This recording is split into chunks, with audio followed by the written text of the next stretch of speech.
So for part 3, we're going to go on to what exactly the procedures are and how they differ. These are the procedures we're going to discuss. We do not offer all of these procedures at Pacific Diabetes and Weight Loss Surgery. We do not offer the intragastric balloon, but I do include it for completeness sake. We are getting a study started on gastric plication, and until that is actually finalized and approved, we won't be doing gastric plication, but we do plan to offer it, and we are in the process of starting a study. First, I want to review that many people misunderstand the difference between laparoscopy and open surgery. A lot of people have the conception that the laparoscopy with the small incisions that you can see here, that's what the lap band is, and everything else is done through an open incision. But we do almost all of our operations through laparoscopy. We occasionally do have to do open surgery, but that is pretty rare, and in those individual patients, it's for safety first. Laparoscopy is a very fine way to do things, but it is only a technique, and if we don't keep the patient's safety and good outcomes in mind, that's not necessarily better for everybody. That being said, it's only about 2% of people who need to have an open incision. So the first procedure, just to be aware of, is what's called the intragastric balloon, or it was originally the Bioenterics intragastric balloon. It is a grapefruit-sized silicone balloon that is placed into the stomach with no incisions. On this picture you see it actually in the stomach. This is a little endoscope looking back around at it. It has some theoretic advantages. It's only in FDA trials in the US. It is mainly advantageous because it does really not require any surgery to place. It's put in through the mouth with an endoscope. It is a procedure, and you do usually have to go to sleep for that. It is a temporary procedure. It's really only designed to be in place for 6 months at a time, and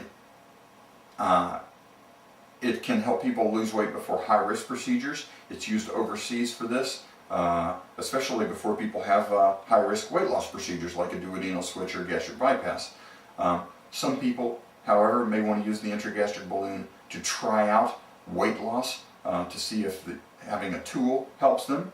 It's not exactly the same as the other tools, so I'd be cautious about recommending that, but I think there are those who want to give that a try. On the downside, it does seem to have, from earlier reports, the very worst nausea and vomiting of any procedure, especially the first 48 hours. So if you've had one of these, it certainly doesn't mean you'll have that kind of nausea or vomiting if you had a sleeve gastrectomy or gastric bypass. So be aware of that. A fair number of these, from reports, need to be taken out in the first couple of days. Now, just because it doesn't require surgery to place it does not mean that there's not a surgical complication, and if you have a perforation of your stomach, or if the balloon deflates suddenly, it can block the bowels and can require surgical removal, and there have actually been deaths reported with this tool. Not many, and certainly I wouldn't say that it's a high-risk procedure, but it does have risk, just like any procedure, just like any intervention. It's popular overseas for temporary use, and in fact even for cosmetic uses in some countries. It is available, to the best of my knowledge, in the Toronto area and in Mexico. I don't believe it's available at this point anywhere in Western Canada.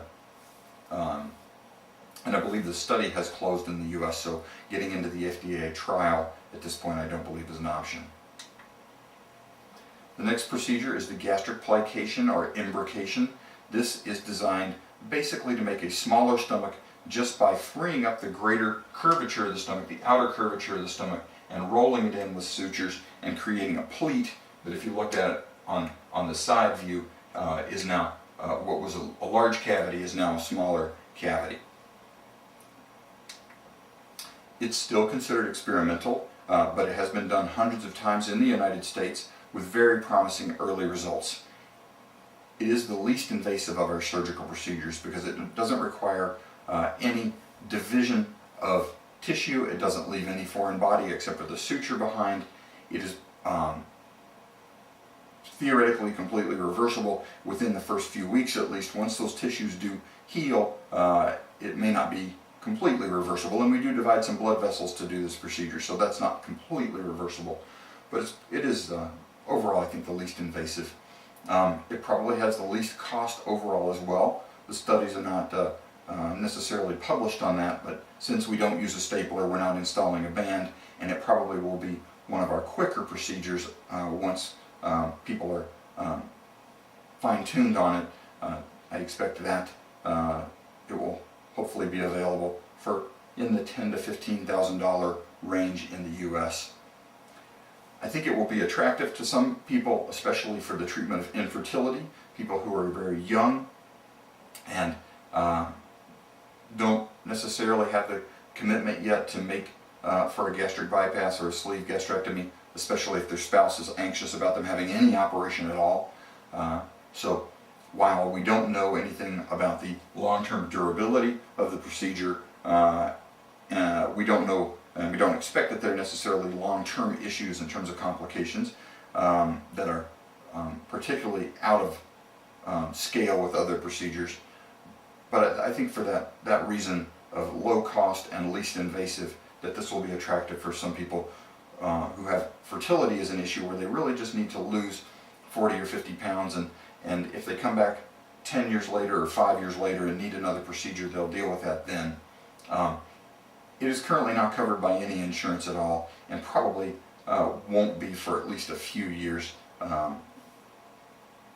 until we have a lot more published studies and longer term studies.